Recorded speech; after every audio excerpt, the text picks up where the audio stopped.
Assalamualaikum semuanya. Apa kabar kalian? Semoga dalam keadaan sehat dan dilancarkan rezekinya oleh Allah. Amin ya robbal alamin. Dikisahkan suatu malam Abu Nawas duduk santai di warung kopi bersama sahabatnya Abu Jahil. Mereka sedang menikmati segelas teh hangat dan sepiring kurma ketika tiba-tiba seorang pria berlari ketakutan ke arah mereka. "Tolong, tolong, aku melihat pocong gemo di kebun pisang," katanya dengan wajah pucat. Abu Nawas mengangkat alis. "Pocong gemo? Maksudmu pocong yang gendut dan imut?" Pria itu mengangguk cepat. "Iya, dia melompat-lompat gemes, tapi tetap menakutkan." Abu Jahil tertawa. "Pasti kau cuma ngigau." Tapi pria itu bersumpah bahwa pocong gemo itu benar-benar ada. Karena penasaran, Abu Nawas memutuskan untuk berburu pocong gemo malam itu juga. Dengan membawa lentera, Abu Nawas dan Abu Jahil masuk ke kebun pisang. Angin berdesir pelan, dedaunan berbisik, suasana makin mencekam. Tiba-tiba muncullah sesosok pocong gemo. Tubuhnya montok, kain kafannya terlalu kecil sampai perutnya menyembul sedikit. Setiap melompat, tubuhnya bergetar seperti jeli goyang. Abu Jahil nyaris pingsan. Abu Nawas tercengang. "Astagfirullah, ini pocong atau bola karet?" katanya sambil menahan tawa. Pocong gemoy berhenti di depan mereka, menatap dengan mata besar dan polos. Lalu dengan suara lembut ia berkata, "Kalian punya cemilan?" Abu Jahil langsung kabur sambil teriak, "Emak!" Tapi Abu Nawas tetap tenang. "Jadi, pocong juga doyan ngemil?" tanyanya penasaran. Pocong gemo mengangguk. "Aku lapar. Dulu sebelum aku jadi pocong, aku suka makan martabak keju." Abu Nawas mengelus jenggotnya. "Kalau ku beri cemilan, kau mau pergi dari kebun ini?" Pocong gemo berpikir sejenak, lalu mengangguk. "Tapi harus yang banyak." Akhirnya, Abu Nawas memberikan martabak keju untuk pocong gemo. Dengan lahap, pocong itu mengunyah lalu berkata, "Terima kasih, aku pergi sekarang. Kalau kalian butuh teman ngobrol, panggil saja aku." Setelah itu, ia melompat-lompat ceria menuju alam baka, meninggalkan Abu Nawas yang masih bingung dengan kejadian aneh ini. Kisah selanjutnya. Suatu malam yang tenang, Abu Nawas tidur dengan pulas di rumahnya.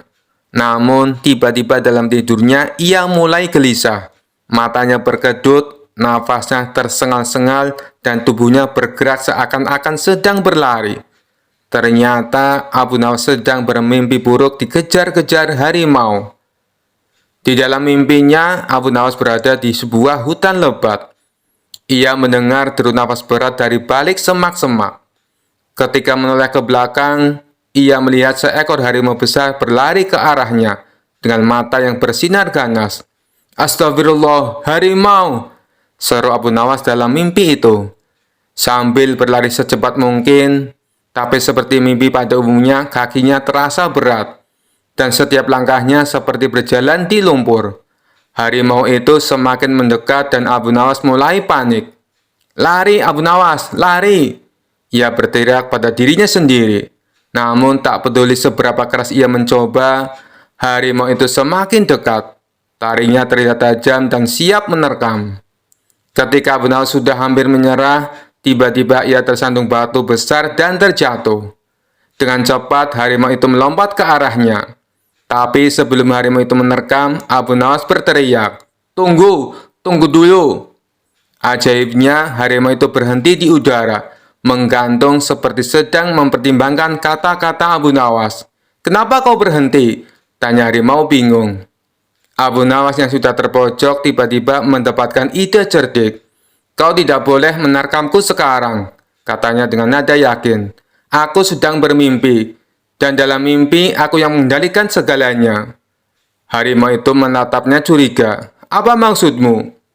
Abu Nawas melanjutkan dengan percaya diri. "Aku bisa mengubahmu menjadi apapun yang aku mau.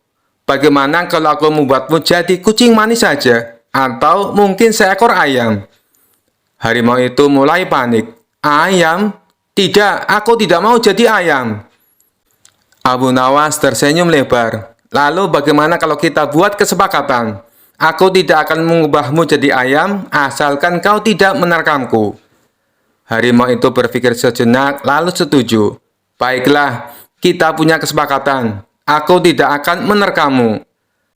Dengan lega, Abu Nawas mengusap keringat di dahinya. Bagus, bagus. Sekarang, bagaimana kalau kau pergi dan tinggalkan aku sendirian? Harimau itu mengangguk, berbalik dan mulai berjalan menjauh. Namun sebelum pergi terlalu jauh, ia menoleh kembali dan berkata, "Ingat Abu Nawas, lain kali kalau kau bermimpi lagi, jangan buat aku marah. Aku tidak suka diancam jadi ayam." Abu Nawas tertawa dalam mimpinya, merasa telah menang dengan kecerdikannya. Dan saat itu juga ia terbangun. Keringatnya masih membasahi dahi, tapi ia tetap tersenyum lega. Keesokan harinya, para tetangga bertanya, "Abu Nawas, kenapa semalam kau berteriak-teriak dalam tidurmu? Apa kau bermimpi buruk?" Abu Nawas tertawa dan menjawab, "Tidak, hanya mimpi dikejar harimau. Tapi tenang saja, kami sudah membuat kesepakatan. Harimau itu tidak akan berani lagi menerkamku." Kisah selanjutnya. Suatu sore, Abu Nawas berjalan melewati sebuah sumur tua di tepi desa yang sudah lama dikenal angker. Konon sumur itu dihuni oleh seorang jin wanita yang sering menggoda para lelaki dengan rayuan manisnya. Tapi sebagai orang yang cerdik, Abu Nawas merasa tertantang untuk menghadapinya. Ketika Abu Nawas mendekati sumur tua itu, tiba-tiba terdengar suara merdu dari dalam sumur. "Wahai Abu Nawas, kau tampan sekali. Suaramu terdengar gagah dan menawan. Tidakkah kau ingin melihatku lebih dekat?" Abu Nawas tersenyum geli dan berkata dengan suara lantang, "Wahai jin cantik, apakah kau tidak pernah melihat orang tampan seperti aku sebelumnya?" Jin wanita itu tertawa kecil, suaranya begitu manis. "Oh tidak Abu Nawas, kau adalah orang yang paling istimewa. Masuklah ke sumur ini, dan kita bisa hidup bersama. Aku akan membuatkanmu minuman lezat dan memanjakanmu setiap hari." Abu Nawas mengusap dagunya, berpura-pura tertarik. "Minuman lezat terdengar menggoda, tapi aku takut kau tidak bisa memasak dengan baik. Apa kau pernah membuat rendang atau paling tidak teh manis?"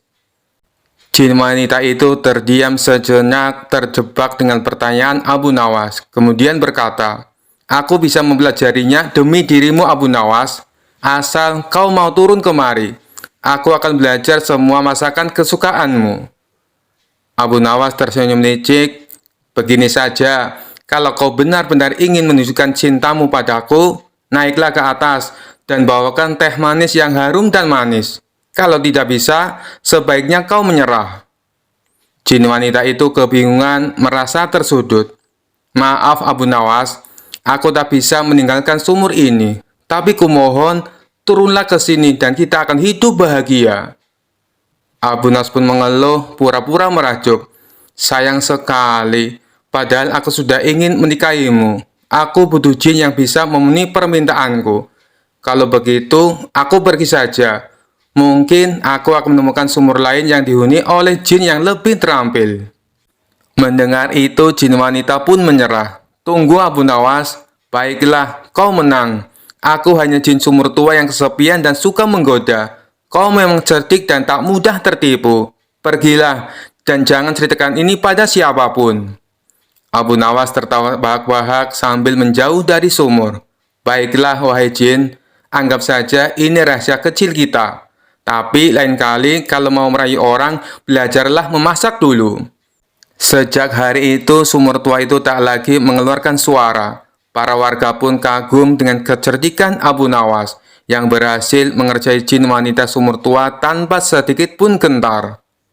Kisah selanjutnya. Dikisahkan pada suatu hari di musim hujan, cuaca di kota tempat tinggal Abu Nawas sangat buruk. Hujan turun deras disertai petir yang menggelegar. Orang-orang memilih tetap tinggal di rumah agar terhindar dari bahaya.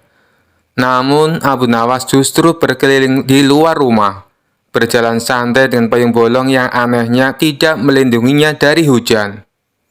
Tetangganya yang melihat Abu Nawas keheranan. "Abu Nawas, apa yang kau lakukan di luar saat hujan begini? Kau tidak takut tersambar petir?" Dengan santai, Abu Nawas menjawab, Justru aku ingin tahu, kenapa petir selalu menyambar pohon atau orang yang memakai logam? Apakah petir bisa mengenali siapa yang disambarnya? Tetangganya menggeleng-gelengan kepala, menganggap Abu Nawas sedang mencari gara-gara lagi. Saat Abu Nawas berjalan semakin jauh dari rumahnya, tiba-tiba sebuah kilatan petir yang sangat terang menyambar pohon di dekatnya. Pohon itu terbakar seketika. Abu Nawas terkejut, lalu berlari ke tempat yang lebih terbuka. Tapi bukannya kembali ke rumah, ia malah berdiri di tengah lapangan, membuka payung bolongnya lebar-lebar sambil berteriak ke langit. "Wahai petir, jika kau memang berani, sambarlah aku," teriak Abu Nawas dengan penuh percaya diri. Orang-orang yang melihat dari kejauhan hanya bisa terperangah. "Abu Nawas pasti sudah gila," kata salah seorang dari mereka. Tak lama kemudian, petir besar kembali menyambar, dan kali ini petir mengenai payung Abu Nawas. Payung bolongnya terlempar jauh, sementara Abu Nawas terduduk dengan rambut berdiri seperti sapu ijuk. Orang-orang segera berlari menghampiri Abu Nawas. "Abu Nawas, kau tidak apa-apa?"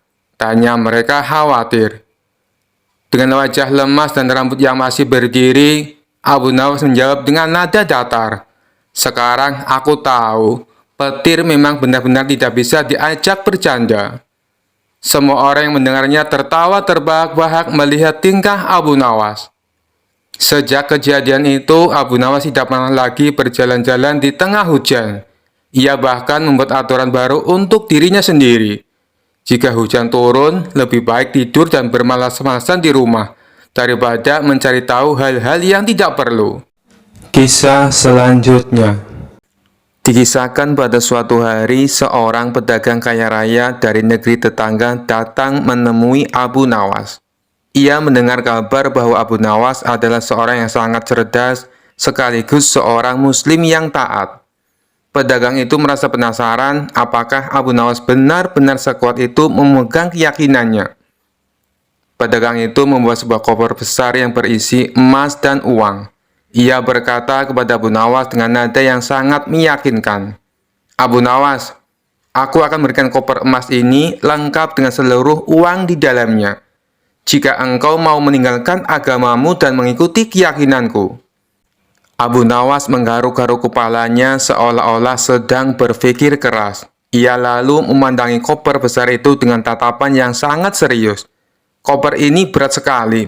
Apa benar isinya emas dan uang?" "Benar sekali," kata pedagang itu. "Semua ini untukmu, asal kau mau berpindah keyakinan."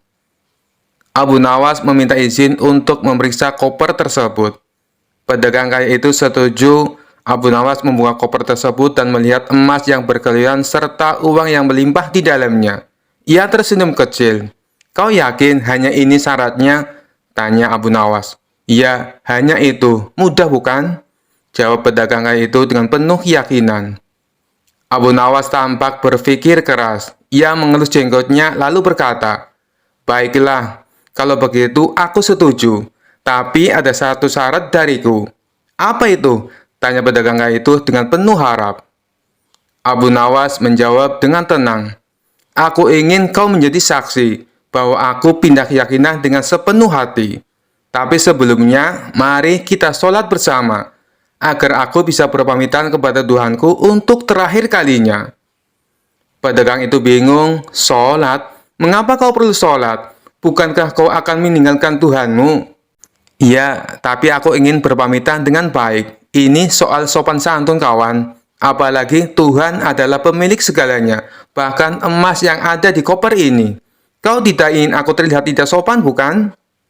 Pedagang itu yang tidak tahu harus berkata apa, akhirnya setuju.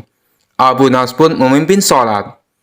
Setelah sholat selesai, Abu Nawas bangkit dengan wajah ceria. "Aku sudah pamit kepada Tuhanku. Tapi kau tahu apa yang terjadi?" "Apa?" tanya pedagang itu. "Tuhanku mengatakan, 'Abu Nawas, apakah kau ingin menukarku dengan koper yang isinya ciptaanku? Kalau begitu, biarkan aku ambil kembali koper itu, karena semua yang ada di dunia ini adalah milikku. Jadi, aku pikir, aku lebih baik tetap bersama Tuhan yang memiliki segalanya daripada bersama koper ini.'" Pedagang itu tertegun lalu berkata, "Kau memang cerdas, Abu Nawas, aku menyerah." Abu Nawas tertawa kecil dan mengembalikan koper tersebut.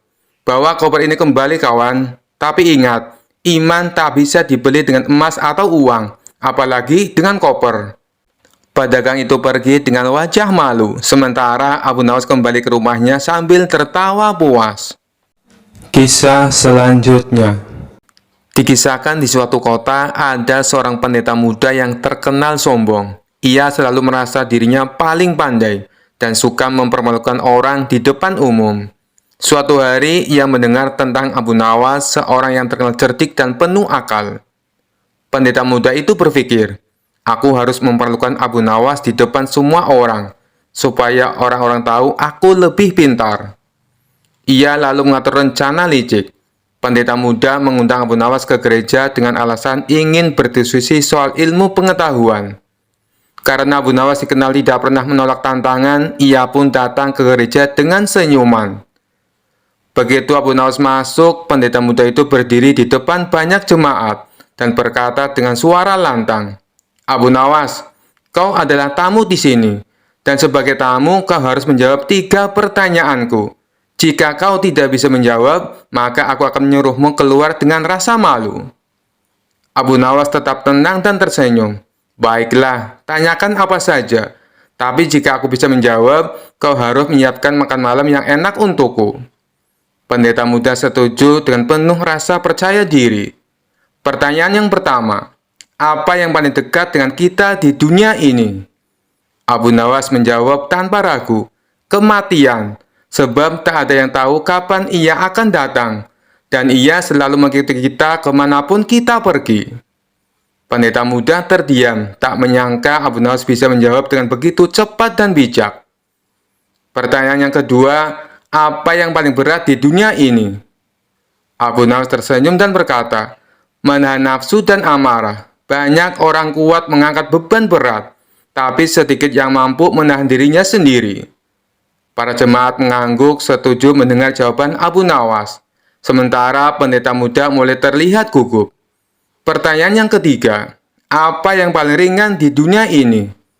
Abu Nawas dengan tenang menjawab, "Meninggalkan ibadah dan kebaikan. Banyak orang dengan mudah meninggalkannya hanya karena alasan sepele."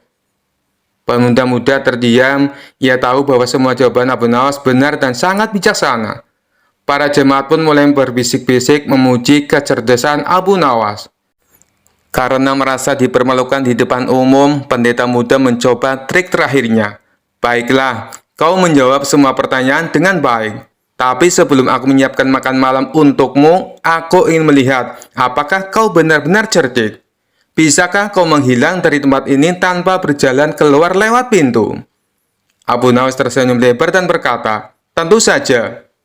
Ia lalu duduk tenang, memejamkan mata dan berkata, "Sekarang aku sudah tidak ada di sini, karena jiwaku sudah melayang jauh ke negeri lain, yang tinggal hanya tubuhku. Jadi aku sudah hilang." Semua orang tertawa terbahak-bahak mendengar kecerdikan Abu Nawas. Sementara pendeta muda hanya bisa menahan malu. Akhirnya, ia memenuhi janjinya dengan menghidangkan makan malam yang enak untuk Abu Nawas. Kisah selanjutnya. Dikisahkan suatu hari di sebuah pasar kota Baghdad terdengar kabar mengejutkan bahwa ada seorang biarawati asing yang pernah membakar Al-Quran di negeri asalnya. Biarawati itu terkenal sebagai sosok yang sombong dan gemar memperdebatkan agama dengan orang-orang. Kali ini ia datang ke Baghdad dan menantang siapa saja untuk berdebat. "Mana orang pintar di kota ini? Aku ingin membuktikan bahwa kepercayaanku lebih baik daripada kalian semua," teriak sang biarawati dengan lantang di tengah kerumunan. Mendengar keributan itu, Abu Nawas yang kebetulan lewat langsung maju ke depan dengan santai. "Aku Abu Nawas, orang biasa di kota ini. Aku menerima tantanganmu," katanya dengan senyum penuh percaya diri. Biarawati itu menatap Abu Nawas dari atas ke bawah. "Kau, tampangmu saja seperti pengemis. Kau yakin bisa berdebat denganku?" Abu Nawas tertawa kecil. "Tidak perlu tampang pintar untuk menang dalam debat. Cukup dengan akal sehat." "Baiklah," kata si biarawati. "Aku pernah membakar Al-Quran dan lihat tidak ada yang terjadi padaku. Itu buktinya kitab kalian tidak punya kekuatan apa-apa." Orang-orang yang mendengar ucapan itu terkejut, tapi Abu Nawas tetap tenang. Ia mengusap dagunya, berpikir sejenak, lalu berkata, "Baik, kalau begitu mari kita uji logika sederhana." "Uji apa?" tanya biarawati dengan nada mengejek. Abu Nawas menunjuk sebuah botol kecil berisi air yang dijual oleh pedagang di pasar. "Coba ambil botol itu, lalu bakar airnya hingga habis." Biarawati mengerutkan dahi. "Bakar air? Itu mustahil. Air tidak bisa terbakar, hanya akan menguap." Abu Nawas tersenyum lebar. "Nah, sama seperti air tidak bisa terbakar. Firman Tuhan dalam Al-Quran tidak bisa dihapus hanya dengan membakar kertasnya. Yang kau bakar hanyalah kertas, bukan isi atau makna dari firman Tuhan itu." Kerumunan yang mendengar jawaban Abu Nawas bersorak dan tertawa. Sementara biarawati itu terdiam, wajahnya memerah karena malu. "Jadi, apa yang kau bakar itu hanya lembaran kertas biasa. Firman Tuhan tetap ada di hati orang-orang yang membacanya dan mengamalkannya," lanjut Abu Nawas dengan nada lembut tapi penuh makna. Biarawati itu akhirnya mengangguk malu-malu. "Kau benar, Abu Nawas. Aku baru sadar. Meskipun aku membakar kertas, aku tidak bisa menghancurkan makna atau keyakinan yang ada di dalam hati orang-orang." Abu Nawas tersenyum ramah. "Tidak masalah, yang penting kau sudah paham. Dan mulai sekarang, coba hargai keyakinan orang lain. Siapa tahu suatu saat kau sendiri akan menemukan kebenaran sejati." Biarawati itu pun pergi dengan perasaan campur aduk. Sementara orang-orang memuji kecerdasan Abu Nawas. Kisah selanjutnya. Suatu hari Abu Nawas mendengar kabar bahwa ada 4 kiai alim yang sangat terkenal akan kepandaian dan kealimannya sedang berkumpul di sebuah masjid. Dengan rasa penasaran yang besar, Abu Nawas pun pergi ke masjid tersebut. Sesampainya di sana, ia melihat keempat kiai tersebut sedang duduk bersila di tengah-tengah majlis taklim. Tanpa ragu, Abu Nawas langsung menghampiri mereka dan meminta izin untuk mengajukan pertanyaan. "Wahai para kiai yang mulia," sapa Abu Nawas dengan hormat, "izinkan saya mengajukan sebuah pertanyaan yang telah lama mengganjal hati saya." Keempat kiai pun mengangguk, mengizinkan Abu Nawas untuk bertanya. "Begini para kiai," lanjut Abu Nawas, "saya pernah mendengar bahwa seekor kucing dapat melahirkan anak kucing yang berjumlah ganjil, misalnya 3 atau 5 ekor. Namun saya juga pernah mendengar bahwa seekor kucing tidak mungkin melahirkan anak kucing yang berjumlah genap, seperti 4 atau 6 ekor. Mengapa demikian?" Keempat kiai saling berpandangan, tampak berpikir keras untuk menjawab pertanyaan Abu Nawas yang terkesan aneh tersebut. Mereka berusaha mencari dalil dan hujah yang tepat untuk menjelaskan fenomena tersebut. Setelah beberapa saat, salah seorang kiai akhirnya menjawab, "Wahai Abu Nawas, pertanyaanmu sangat menarik. Menurutku, hal itu terjadi karena kehendak Allah. Kita sebagai manusia tidaklah mampu memahami segala rahasia alam semesta." Kiai yang lain menambahkan, "Benar sekali. Mungkin ada saja hikmah di balik fenomena tersebut yang tidak kita ketahui." Abu Nawas tersenyum mendengar jawaban mereka. "Wahai para kiai," katanya lagi, "jika demikian, bagaimana dengan seekor kucing yang melahirkan anak kucing berjumlah 2 ekor? Apakah itu termasuk ganjil atau genap?" Keempat kiai terdiam sejenak, kemudian saling melirik satu sama lain. Mereka semakin bingung dengan pertanyaan Abu Nawas yang semakin membingungkan. Melihat ekspresi bingung para kiai, Abu Nawas pun tertawa terbahak-bahak. "Wahai para kiai," katanya sambil terpingkal-pingkal, "kalian terlalu serius memikirkan pertanyaan saya. Saya hanya ingin mengingatkan bahwa terkadang kita terlalu sibuk mencari jawaban untuk hal-hal yang sebenarnya tidak terlalu penting. Lebih baik kita fokus pada hal-hal yang lebih bermanfaat. seperti meningkatkan keimanan dan ketakwaan kita kepada Allah. Mendengar jawaban Abu Nawas, keempat kiai pun ikut tertawa. Mereka menyadari bahwa mereka telah terjebak dalam permainan kata-kata Abu Nawas. Kisah selanjutnya. Kisah Abu Nawas kali ini berawal dari Baginda Raja yang memiliki seorang menteri kepercayaan dan senantiasa mendampinginya. Menteri itu bernama Abu Jahal. Namun kepercayaan yang diberikan oleh Baginda Raja sering dimanfaatkan oleh Abu Jahal untuk memperkaya diri. Terkadang ia meminta upeti kepada rakyat dengan mengatasnamakan Baginda Raja. Hal ini tentu saja membuat Abu Nawas geram, tapi tidak berani mengadukannya kepada Baginda Raja. Sebab dengan kedudukan yang dimiliki, Abu Jahal bisa saja memutarbalikkan fakta dan menuduh Abu Nawaslah pelakunya. Seiring berjalannya waktu, penasihat istana meninggal dunia. Baginda Raja sangat kehilangan dan belum bisa menemukan penggantinya. Jadi untuk sementara waktu jabatan penasihat istana masih kosong, belum ada yang mendudukinya. Kesempatan ini segera dimanfaatkan Abu Jahal. Ia ingin sekali menduduki jabatan tersebut. Dengan begitu ia bisa lebih leluasa mempengaruhi Baginda Raja. Segala cara Abu Jahal lakukan. Di depan Baginda Raja, Abu Jahal terus mencari muka agar terpilih menjadi penasehat istana. Tapi sayangnya ambisi Abu Jahal ini harus kandas di tengah jalan. Karena tidak berapa lama Baginda Raja justru memilih Abu Nawas untuk menjadi penasehat istana. Keputusan Baginda Raja ini tentu saja membuat Abu Jahal kecewa, sehingga ia menaruh dendam kepada Abu Nawas. Suatu hari ketika Abu Jahal melihat Abu Nawas sedang duduk bersama Baginda Raja, timbul pemikiran di kepalanya. Seharusnya aku yang ada di tempat Abu Nawas. Abu Nawas tidak pantas duduk di situ. Abu Nawas itu apa dia? Tidak mampu mengurus masalah kerajaan. Pantasnya dia jadi pelawak istana. Gerutu Abu Jahal dalam hati. Merasa kecewa dengan keputusan Baginda Raja, Abu Jahal lalu menyampaikan keberatan.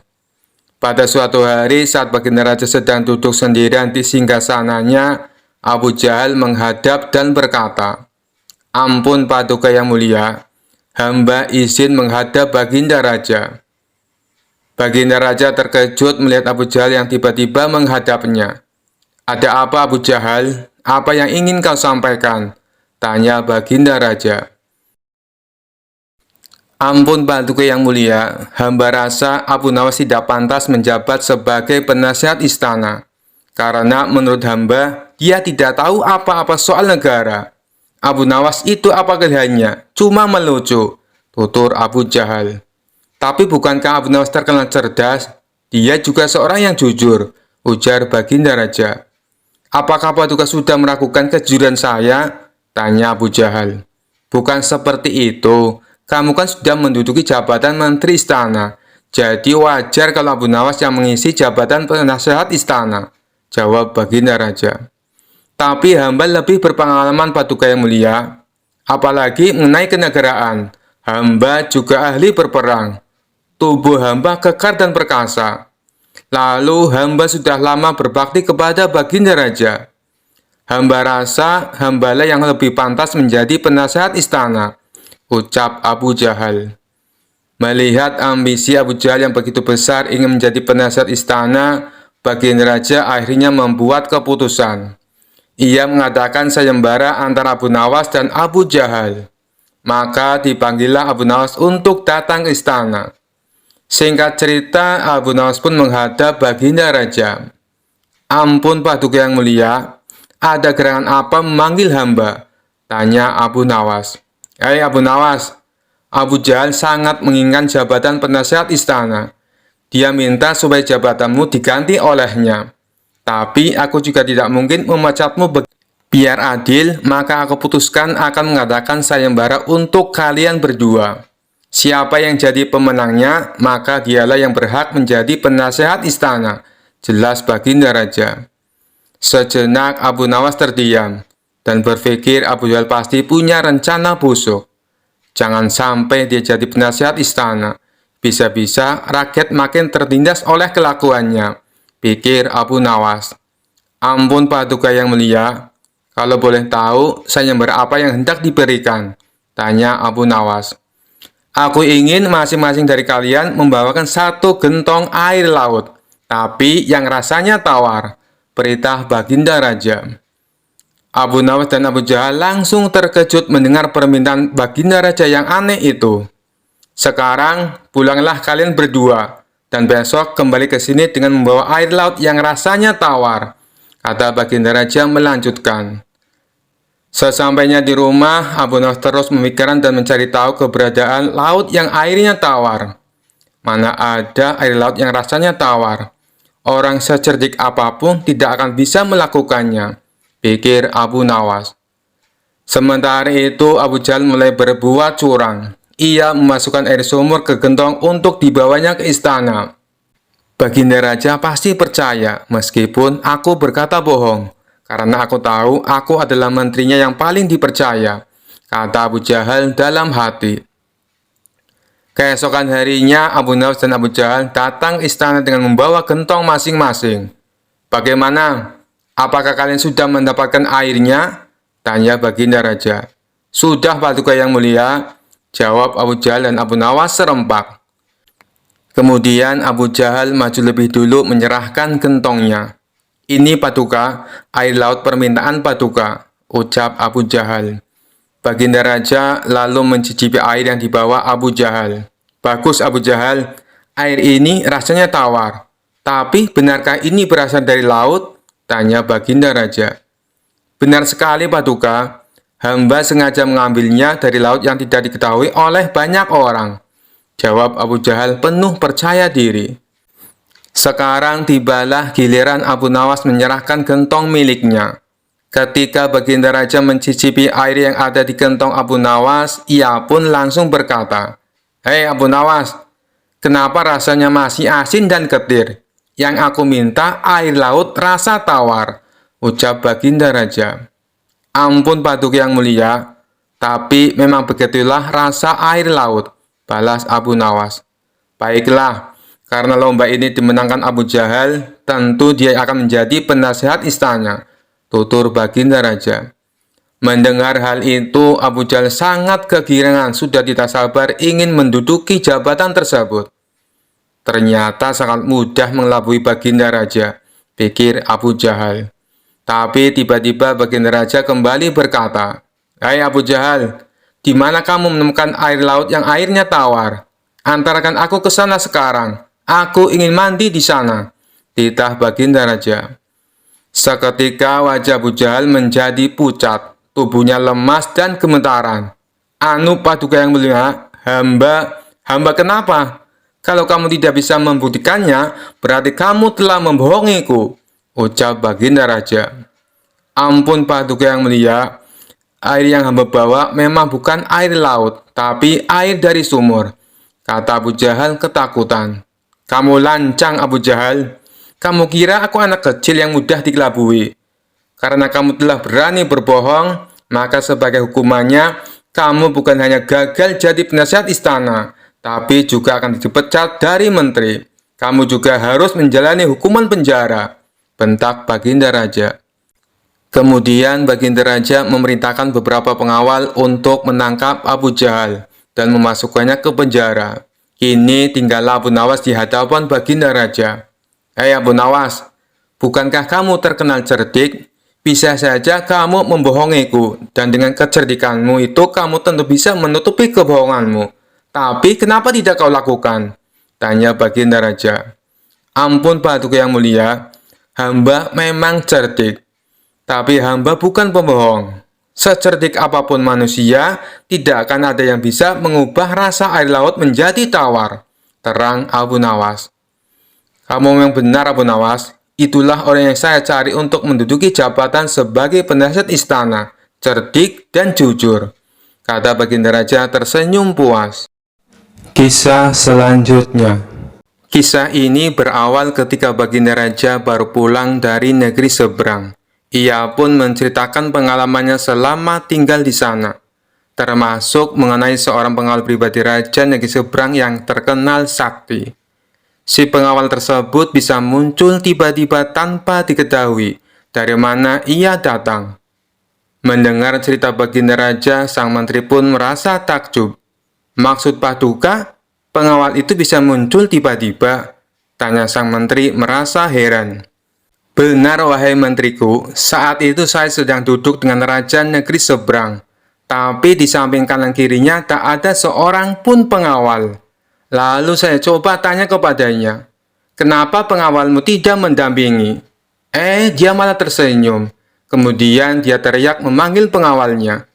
Tiba-tiba di hadapan kami sudah berdiri seorang pengawal, yang entah datangnya dari mana," kata baginda raja menjelaskan. "Bisa jadi pengawal tersebut sebenarnya adalah jin, Paduka," timpal sang menteri.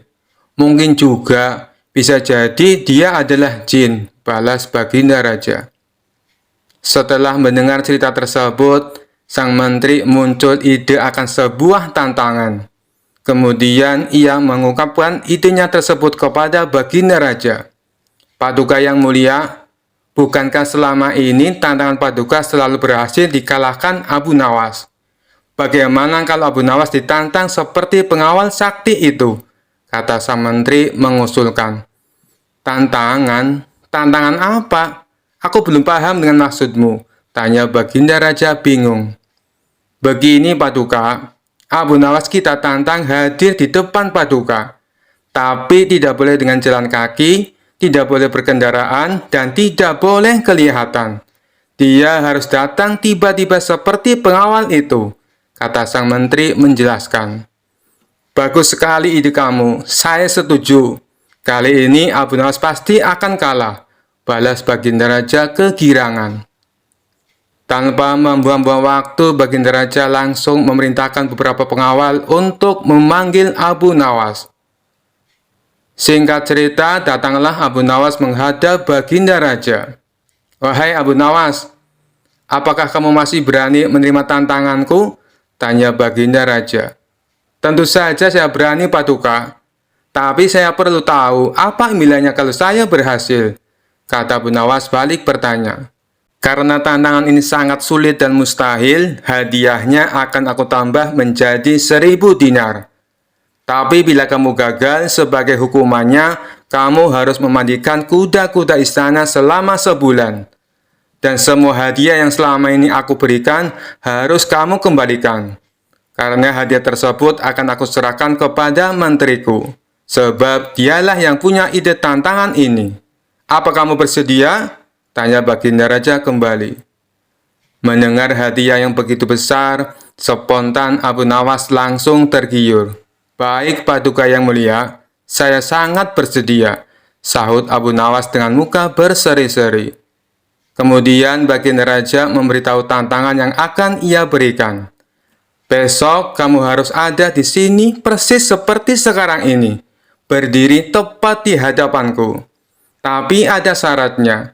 Kamu ke sini tidak boleh berjalan kaki, tidak boleh naik kendaraan, dan tidak boleh terlihat oleh siapapun. Pokoknya tahu-tahu kamu sudah ada di sini," jelas baginda raja. Seketika jantung Abu Nawas langsung berdebar kencang mendengar tantangan tersebut. "Ini tantangan yang mustahil. Mana mungkin aku bisa melakukannya?" pikir Abu Nawas. Di tengah kebingungan Abu Nawas, baginda raja kembali berkata, "Kalau kamu membatalkan tantangan ini, itu saja kamu mengaku kalah. Dan itu berarti kamu harus menjalani hukuman dan menyerahkan semua hadiahmu kepada menteriku." Sementara sang menteri merasa puas dengan ide tantangan yang dimilikinya. "Mampus kau Abu Nawas, kau akan menderita selama sebulan," ucap sang menteri dalam hati. Nasi sudah menjadi bubur, Abu Nawas tak mungkin membatalkan tantangan tersebut. Ia pun lalu mohon diri kepada baginda raja untuk pamit pulang ke rumahnya. Setibanya di rumah, Abu Nawas duduk di teras rumah sambil memutar otaknya. Ia terus memikirkan cara agar terlepas dari hukuman. Namun sampai waktu menjelang sore, ia tak juga menemukan solusinya.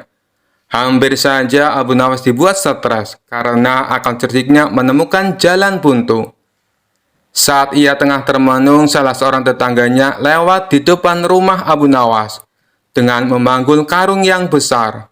Iseng-iseng Abu Nawas bertanya kepadanya, "Wahai kawan, apa yang kau bawa itu?" Tetangganya menjawab, "Kambing Abu Nawas." "Kambing? Kenapa tidak dituntun saja? Itu akan meringankan pekerjaanmu," kata Abu Nawas menyarankan. "Saya sengaja Abu Nawas, biar orang-orang tidak tahu," balas tetangganya. Dari situlah akhirnya Abu Nawas menemukan solusi atas tantangan Baginda Raja. Kemudian Abu Nawas pergi menemui menteri yang punya ide tantangan tersebut. "Tuan Menteri, sepertinya besok saya akan dihukum. Tapi bolehkah saya minta tolong?" pinta Abu Nawas. "Minta tolong apa?" tanya sang menteri. "Besok ambillah karung yang ada di rumahku dan bawalah ke hadapan Baginda Raja," ucap Abu Nawas. "Apa isi karung itu?" tanya sang menteri kembali.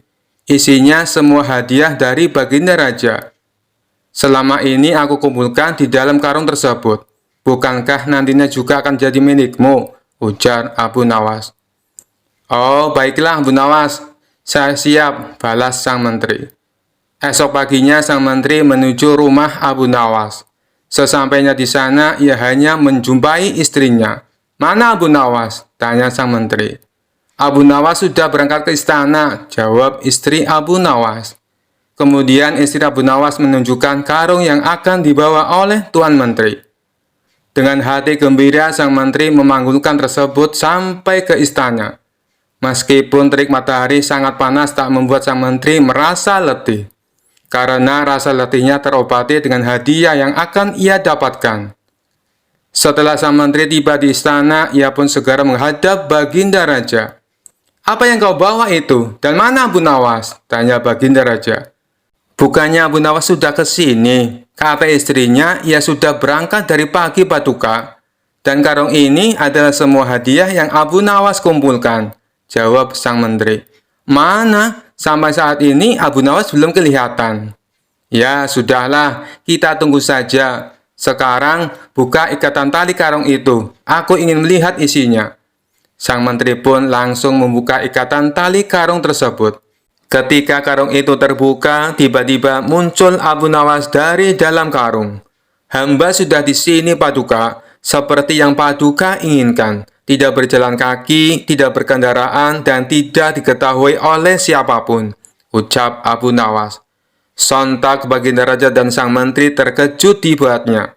Baginda Raja pun langsung tertawa terpinggal-pinggal dengan tingkah Abu Nawas ini. "Kamu memang cerdik Abu Nawas," puji Baginda Raja sambil terus tertawa. Sementara sang menteri yang punya ide tantangan ini malah mendapatkan sial. Ia bukan hanya gagal mendapatkan hadiah, tapi tanpa ia sadari, ia malah membantu Abu Nawas dalam menjalankan tantangannya. Kisah selanjutnya. Dikisahkan Abu Nawas pergi ke negeri seberang yang terdapat sebuah kerajaan aman, adil, makmur, dan sentosa, karena dipimpin oleh raja yang bijaksana. Sang raja sudah memimpin sejak usia muda hingga sekarang. Di masa tua belum pernah digantikan oleh siapapun. Dan rakyatnya tidak pernah keberatan karena raja memerintah dengan adil. Suatu hari raja merasa jenuh. Dia ingin istirahat menjadi raja selama setahun. Namun uniknya tidak menyerahkan posisi raja kepada anak keturunannya, tetapi malah mengadakan sayembara untuk mencari sosok yang pantas menjadi raja. Disebarlah pengumuman ke seluruh negeri.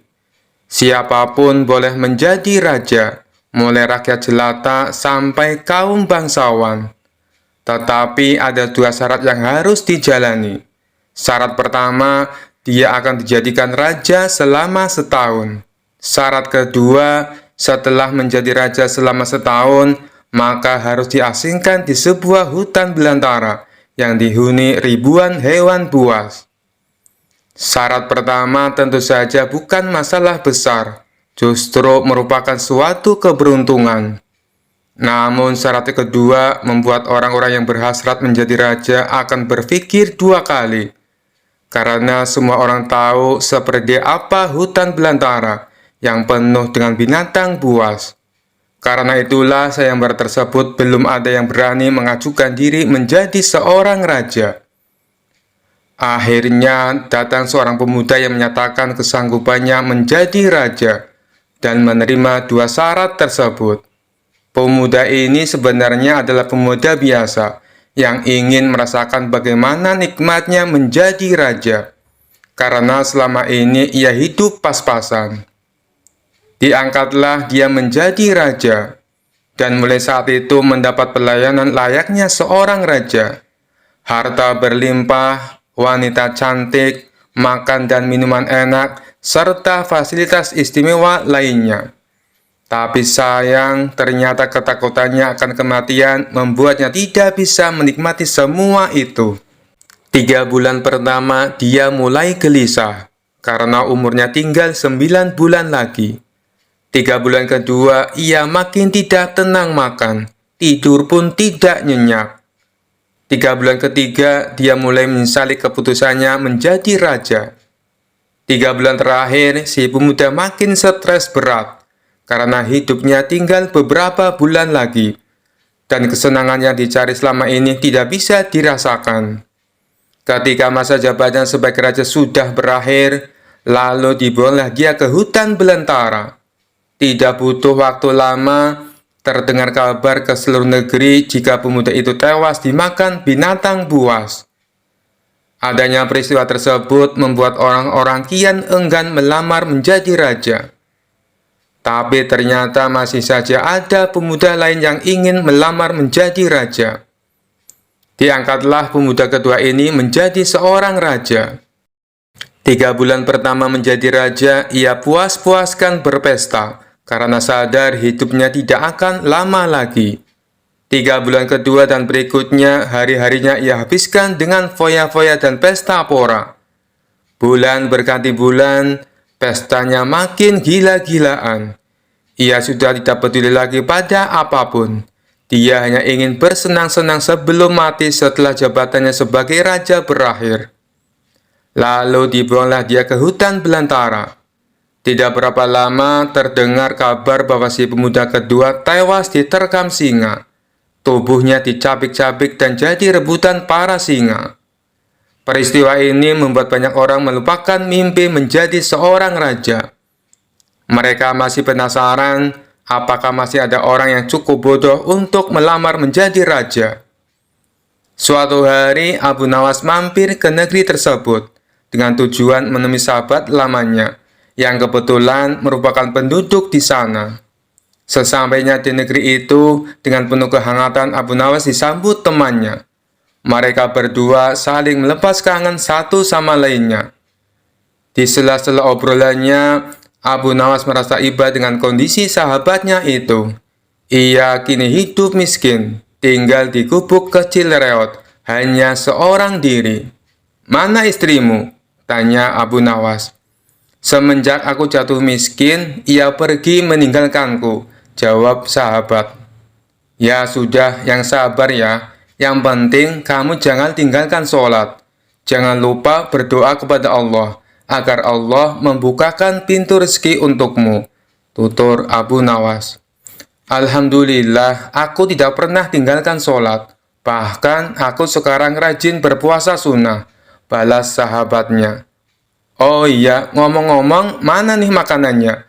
Dari tadi kenapa belum keluar?" celetuk Abu Nawas.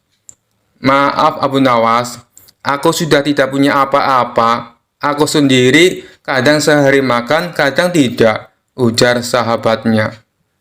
Mendengar hal itu membuat hati Abu Nawas makin terenyuh. "Kenapa tidak mencari kerja? Upahnya kan bisa untuk beli makanan," tanya Abu Nawas. "Setiap hari aku keluar untuk cari pekerjaan, tapi belum juga dapat. Mungkin belum rezekiku," jawab sang sahabat. "Kalau mau nekat sih sebenarnya aku bisa. Bahkan aku bisa menjadi raja dan kaya raya. Tapi itu hanya sementara. Setelah itu aku mati diterkam binatang buas di hutan belantara," kata sahabatnya melanjutkan. "Maksudmu bagaimana?" tanya Abu Nawas heran. Kemudian sahabatnya itu memberitahu tentang sayembara yang diadakan rajanya. Mendengar sayembara tersebut, Abu Nawas terdiam sejenak. Tiba-tiba terlintas di benak Abu Nawas sebuah ide yang cemerlang. Kamu ingin hidup kaya? Aku akan membantumu. Sekarang juga antaran aku ke hadapan rajamu. Aku mau mendaftar menjadi raja, ucap Abu Nawas. Kamu gila ya? Jangan Abu Nawas, itu sama saja bunuh diri, cegah sahabatnya. Sudahlah, turuti saja perkataanku, timpal Abu Nawas. Maka diantaralah Abu Nawas ke istana untuk menemui sang raja. Ada perlu apa kalian datang kemari? Tanya sang raja. Maaf Tuan Raja, hamba Abu Nawas dari negeri seberang ingin mendaftar menjadi raja. Itu pun kalau Tuan Raja mengizinkan, ucap Abu Nawas. Oh, tentu saja boleh. Siapapun dipersilakan menjadi raja. Tapi ada 2 syarat yang harus dijalani, ujar sang raja. Hamba siap paduka yang mulia, tapi hamba minta 1 permintaan. Izinkan sahabat hamba ini menjadi pengawal pribadi hamba, kata Abu Nawas sambil menunjuk sahabatnya yang berdiri di sampingnya. Oh, silakan saja. Saat menjadi raja selama setahun, kau berhak atas segala sesuatunya, termasuk mengatur semua prajurit kerajaan beserta para menteri. Tapi ketika masamu menjadi raja berakhir, sahabatmu juga harus ikut kau dibuang ke hutan belantara, timpal sang raja. Sahabat Abu Nawas ini pun kaget dan sempat menolak dijadikan pengawal pribadinya. Namun akhirnya Abu Nawas berhasil membujuknya. Mendengar ada yang melamar menjadi raja lagi membuat masyarakat penasaran. Sebagian menertawakan kebodohan tersebut, sementara yang lain merasa iba dan kasihan. Abu Nawas akhirnya diangkat menjadi raja dan diberi segala kemewahan serta kemudahan fasilitas layaknya baginda raja. Ternyata berbeda dengan 2 pemuda sebelumnya, Abu Nawas tidak berpesta pora dan foya-foya. Namun, ia membuat beberapa tindakan selama menjadi raja. 3 bulan pertama, Abu Nawas memerintah ribuan prajurit untuk membabat habis hutan belantara dan memindahkan semua binatang buas ke tempat lain. Sebagai raja, tentu perintahnya harus dipatuhi. Setelah 3 bulan berlalu, hutan belantara tempat ia akan dibuang kini menjadi tanah kosong yang siap huni. 3 bulan kedua, Abu Nawas memerintahkan para arsitek membuat istana megah untuk dirinya, tentunya dengan uang kerajaan yang dikuasai. Abu Nawas bisa membangun apa saja termasuk membangun istana di tanah yang dulunya adalah hutan belantara. Dalam jangka waktu 3 bulan, berdirilah istana megah dan kokoh. 3 bulan ketiga, Abu Nawas memerintahkan para prajurit membawakan harta dan perabotan dikirim ke istana yang baru saja dibangunnya. 3 bulan terakhir, Abu Nawas menawarkan kepada masyarakat, siapa saja yang mau pindah di wilayah istananya akan dibuatkan rumah dan diberi modal uang untuk berdagang. Kesempatan tersebut tidak disia-siakan warga. Ratusan orang mendaftarkan diri untuk pindah ke sekitaran istana Abu Nawas.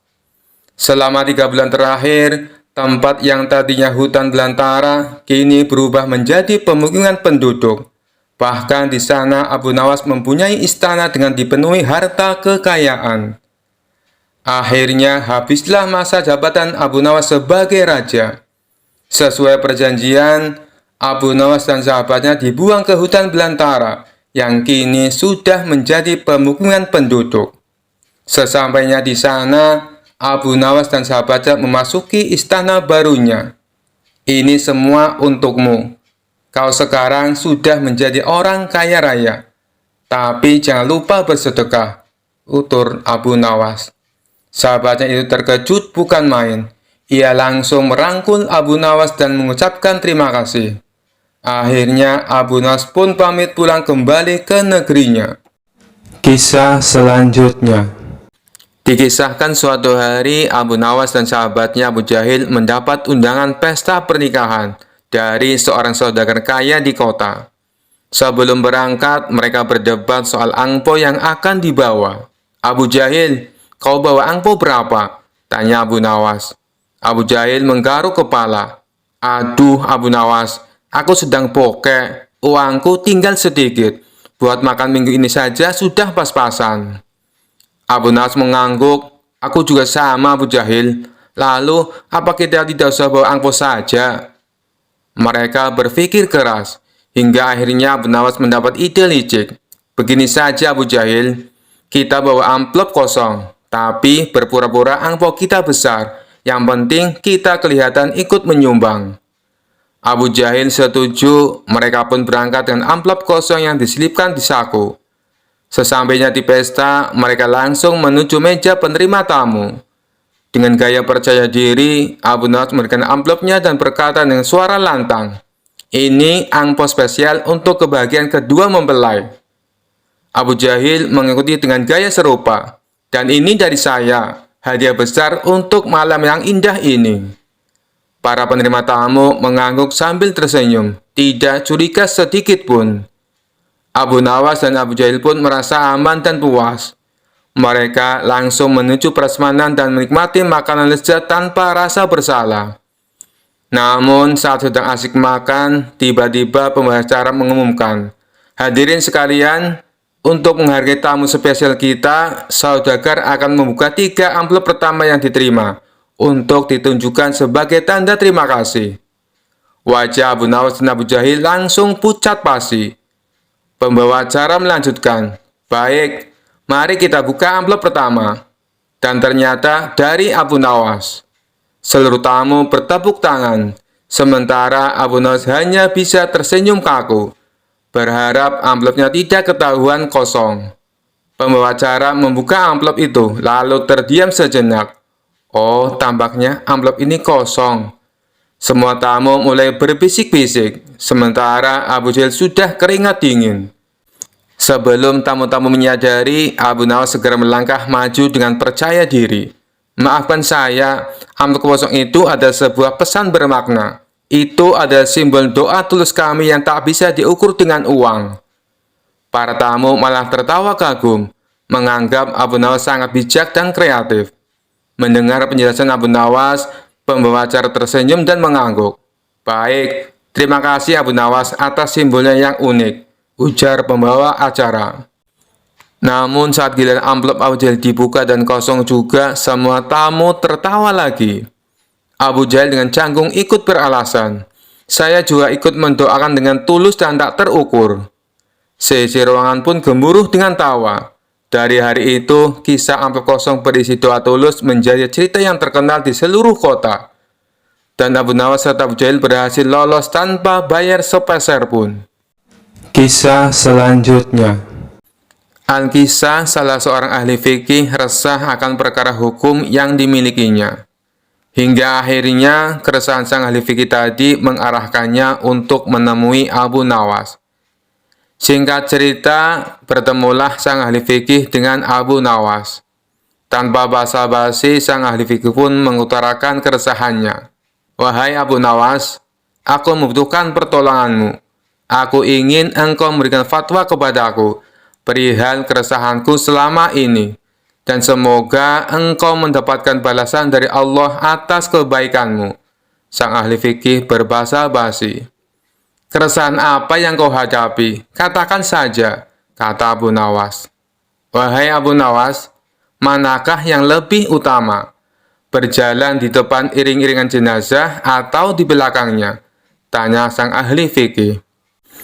"Wahai sang ahli fikih, jangan terlalu serius dan resah perihal urusan remeh-temeh seperti ini," jawab Abu Nawas. "Lantas, fatwa apa yang bisa kau beri padaku perihal perkara ini?" serga sang ahli fikih penasaran. Abu Nawas menjawab, "Berjalanlah sesukamu, depan atau belakang, kanan atau kiri itu sama saja, asal jangan kau naiki keranda jenazahnya." Keseriusan ahli fikih yang tadinya menyimak uraian Abu Nawas berubah menjadi tawa. Sang ahli fikih itu pun pergi dengan rasa puas dan tertawa sepanjang perjalanan. Sekian dulu perjumpaan kita kali ini. Sampai bertemu lagi di kisah-kisah selanjutnya. Terima kasih yang sudah subscribe dan setia menonton channel ini.